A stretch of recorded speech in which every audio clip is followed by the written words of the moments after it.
Assalamualaikum warahmatullahi wabarakatuh. Selamat datang di Poin 428 Channel. Dan pada pertemuan kali ini saya akan membahas tentang bagaimana sih cara menghack sebuah website menggunakan SQL injection metode. Oke, ini pembahasannya agak panjang ya, jadi agak konsentrasi dikit teman-teman semua, dan kita langsung melakukan percobaannya ya. Kebetulan di sini saya sudah punya target yang akan kita website yang akan kita injek menggunakan SQL injection. Ya nama injection udah diinjekin ya. Jadi dulu kita coba yang paling atas dulu. Kita Ctrl C dan kita masuk ke Google. Oke, kita pastekan, kita lihat. Oke, terlihat di website ini sebenarnya tidak ada apa-apa ya. Normal-normal aja seperti website pada umumnya. Tapi sebenarnya dari sini website ini sebenarnya ada vulnerability-nya. Bagaimana cara kita mengecek vulnerability-nya adalah sangat simpel sekali. Kita kasih tanda strip 1 di setelah 5 itu. Maka akan muncul sebuah pesan error. Nah, kalau sudah muncul pesan error seperti ini, berarti kita bisa menghack website ini, database dari website. Kita bisa bongkar semua isi database di dalam website ini, termasuk mungkin username, password, atau ada ya, semua yang ada di dalam sini bisa kita bongkar. Nah, kalau mau tanya kenapa saya bisa mendapatkan web ini, nanti kita bahas di tutorial selanjutnya ya. Oke, lanjut selanjutnya adalah kita harus mencari ada berapa kolom yang ada di website ini. Cara mengetahuinya ada berapa kolom di dalam sini itu adalah kita harus mengetahuinya dengan mengecek satu persatu ya. Biasanya kolomnya itu ada kolom database itu bisa ada 10 bahkan ya. Jadi ini harus sabar pas ngecek order ya, harus mengecek ini dengan cara order B 1 das 2 kali, kita cek cek apakah yang ada terjadi. Normal dia ya. Kalau dia normal begini berarti tandanya kolom nomor 1 itu ada. Selanjutnya kita cek kolom nomor 2 nya dengan cara satunya ini kita rubah jadi 2. Kita enter, normal. Berarti nomor 2 itu ada. Kita cek lagi nomor 3, apakah 3 itu ada? Ternyata ada. Panjang ini sampai 100 ya, 100 kalau dia rajin nulis. 4 apakah ada? Kita cek teman-teman. Oh, ternyata ada. Kita cek lagi 5 apakah ada? Oh, ternyata 5 juga ada. Dan kita cek lagi apakah 6 itu ada. Nah, kelihatan kolom nomor 6 tidak. Kolom nomor 6 itu tidak ada ya, berarti ada 6 kolom di sini, ada 6 kolom yang bisa 6 yang ada di sini.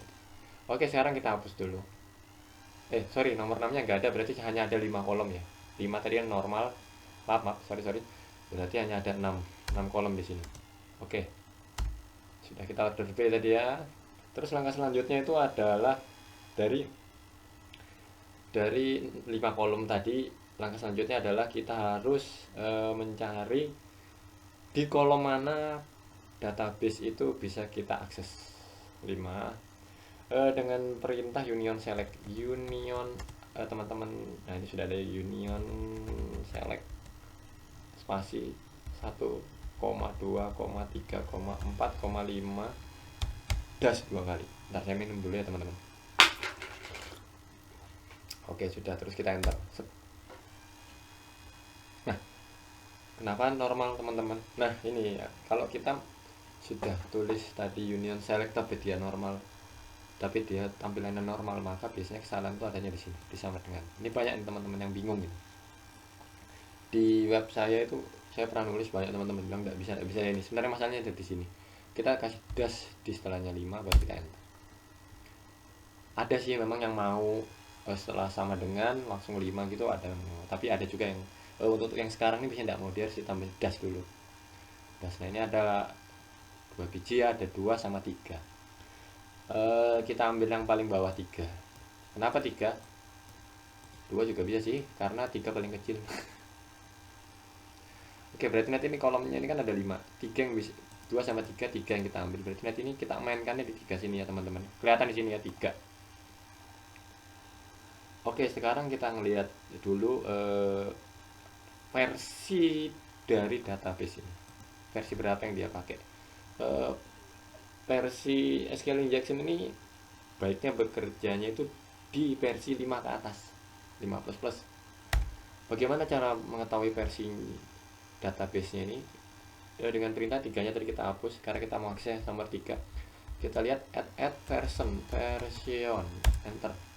Apa yang terjadi? Gila coy. Versi 10 sudah. Canggih. Canggih banget ya, versi 10 MariaDB. Oke, setelah kita tahu versi database-nya, langkah selanjutnya adalah kita harus mengetahui nama database-nya. Apa nama database-nya ini?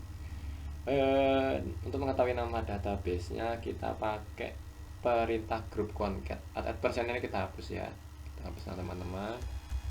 Terus kita ganti namanya dengan group underscore concat. Udah kelihatan ya, group concat. Terus dalam kurung schema underscore name, tutup kurung 45. Nah, 45 nya ini tanda dasarnya ini kita hapus dulu, nanti kita pakai lagi sebenarnya. 45 baru sini kita tuliskan from spasi information underscore skema titik poin skemata baru kasih dash 2 biji, dash 2. Oke, kita lihat. Oh, kelihatan ya. Skema informasinya itu adalah nama database-nya itu adalah Colosmus Muscul. Nah, ini harus kita save nih.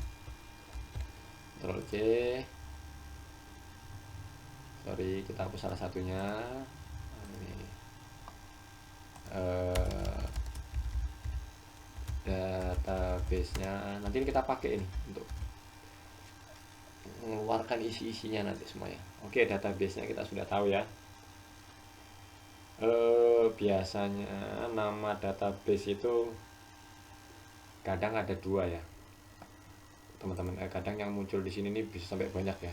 Nah, kalau kebetulan kalian dapat itu yang database-nya itu banyak, cara mengetahui database yang digunakan itu biasanya database yang digunakan hanya satu ya. Nah, cara mengetahui ini misalnya kalian dapat banyak, muncul banyak di sini itu, caranya itu simpel aja untuk mengetahuinya. Caranya itu hanya gini. Grup concat, grupnya kalian hapus, jadi namanya concat aja. Terus ini isi dengan database, buka tutup kurung, sudah ya. Terus ininya tetap aja ya, from information schemata, kita enter. Nah, ini dia munculnya cuma satu kan, Colosmus Muscul.